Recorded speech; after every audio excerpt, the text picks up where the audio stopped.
നിങ്ങൾക്ക് മൂടുള്ളപ്പോൾ മാത്രം വന്ന് കെട്ടിപ്പിടിക്കും. എനിക്കിത് അംഗീകരിക്കാൻ പറ്റില്ല. എനിക്കിത് തീരെ ഇഷ്ടപ്പെടുന്നില്ല. നീ കുട്ടികളെ പോലെ സംസാരിക്കല്ലേ. നമ്മൾ രണ്ടുപേരും ഒന്നിച്ചിരിക്കുകയാണെങ്കിൽ അവൻ ആവശ്യമില്ലാതെ ടെൻഷൻ ആവില്ലേ? സാഹചര്യം നിനക്ക് മനസ്സിലാവുന്നില്ലേ? അവൻ കല്യാണം പോലും കഴിച്ചിട്ടില്ല. ശരി, എന്നാ അങ്ങേരോട് ഒരു കല്യാണം കഴിക്കാൻ പറ. അവൻ കല്യാണം കഴിക്കില്ല. അവന്റെ ഫസ്റ്റ് ലോ അവന് മറക്കാൻ സാധിക്കില്ല. അപ്പോ ഫസ്റ്റ് ലവറിനെ തന്നെ കല്യാണം കഴിക്കാൻ പറ. അതൊരിക്കലും നടക്കില്ല. അവിടെ കല്യാണം കഴിഞ്ഞു. അവിടെ കുടുംബത്തിലുള്ളവര് അവളെ നിർബന്ധിച്ച് മറ്റൊരു കല്യാണം കഴിപ്പിച്ചു. അവക്കും വേറെ മാർഗമൊന്നും ഇല്ലാത്തതുകൊണ്ട് അവളും കല്യാണം കഴിച്ചു പോയി. അപ്പോ നിങ്ങളുടെ സുഹൃത്തിനെ നിങ്ങൾ വേണം കൺവിൻസ് ചെയ്യാൻ. ഇങ്ങനെ ജീവിതകാലം മുഴുവൻ ഒറ്റയ്ക്ക് ജീവിക്കാൻ പറ്റുമോ? പറഞ്ഞു നോക്കാം. അത് വിട്ടേക്ക്. ഇന്ന് നിങ്ങൾ ഓഫീസിലേക്ക് പോകുന്നില്ലേ? ഇന്ന് എന്നെ ഡ്രോപ്പ് ചെയ്യാൻ പറ്റില്ല അല്ലേ? ശരി, സാരമില്ല, ഞാൻ ക്യാബ് ബുക്ക് ചെയ്ത് പൊക്കോളാം. നീ ഇങ്ങോട്ട് നോക്കിയേ. ഞാൻ ഇന്ന് അവനെ മാർക്കറ്റ് ഏരിയയിൽ കൂട്ടിക്കൊണ്ട് പോവാ. അവിടെ എന്തോ ജോലിയുണ്ടെന്ന്. എന്താ ഓക്കെ അല്ലേ? ശരി, ഞാനിപ്പോൾ ഓഫീസിൽ പോകാൻ താമസിക്കുമെന്നാണ് തോന്നുന്നത്. നിങ്ങൾ കഴിക്കാൻ എന്തെങ്കിലും ഓർഡർ ചെയ്തോ? ഓക്കെ, ശരി, വാ താഴേക്ക് പോവാം. വാ. നമ്മളിങ്ങനെ ഇവിടെ നിൽക്കുകയാണെങ്കിൽ അവൻ കണ്ട സങ്കടപ്പെടും.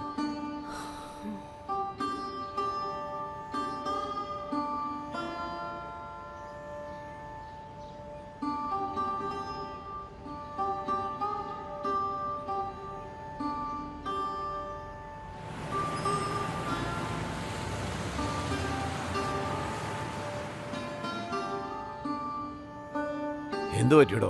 അതിനുള്ളിൽ വീട്ടിലേക്ക് പോകുന്നു? ആക്ച്വലി ഓഫീസിന്റെ കീ ഞാൻ മറന്നു വെച്ചു. അത് ശരി. ഞാൻ ഓൾറെഡി ലേറ്റ് ആയി. പെട്ടെന്ന് പോയി എടുത്തോണ്ട് വരാം. ആ ശരി, വേഗം ചെല്ല്.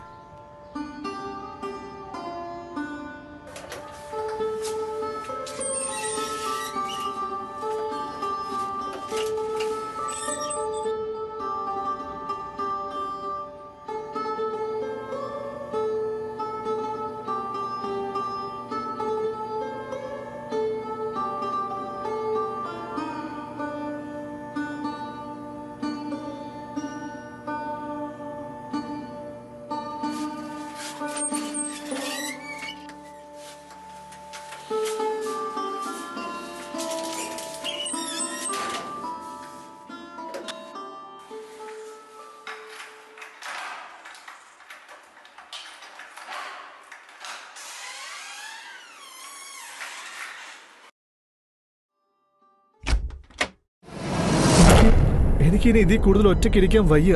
സത്യം പറഞ്ഞ ഇത് വല്ലാത്ത കഷ്ടമാ. എനിക്ക് എന്നോട് തന്നെ ഒരുതരം വെറുപ്പും ദേഷ്യമൊക്കെ തോന്നുക. ദേ നോക്ക്, നീ എന്താ അവളെ ഡിവോഴ്സ് ചെയ്യാത്തത്? നിങ്ങളുടെ രണ്ടുപേരുടെയും കല്യാണം കഴിഞ്ഞിട്ട് ഇപ്പോൾ 5 വർഷമായില്ലേ? ഇങ്ങനെയൊക്കെ ആവുമെന്ന് അറിയാമായിരുന്നെങ്കിൽ ഞാൻ നിന്നെ അവളെ കല്യാണം കഴിക്കാൻ സമ്മതിക്കില്ലായിരുന്നു. ഇതാ നോക്ക്, എന്റെ അച്ഛൻ്റെ അമ്മയുടെ വാക്ക് കേട്ട് അവളെ വിവാഹം കഴിച്ചു. ഇപ്പൊ നീ പറയുന്നത് കൊണ്ട് തീർച്ചയായിട്ടും അവളെ ഞാൻ ഡൈവേഴ്സ് ചെയ്യും. പക്ഷെ എന്തെങ്കിലും കാരണം വേണ്ടേ? അങ്ങനെ ഒരു കുറ്റവും ഞാൻ അവളെ കാണുന്നേ ഇല്ല. ഇതാ നോക്ക്, സമയം വെറുതെ കളയരുത്. ഇതിനുവേണ്ടി എത്ര നാളായി കാത്തിരിക്കുക? എത്ര രാത്രികൾ ഉറങ്ങാതെ സങ്കടപ്പെട്ടിട്ടിരുന്നു.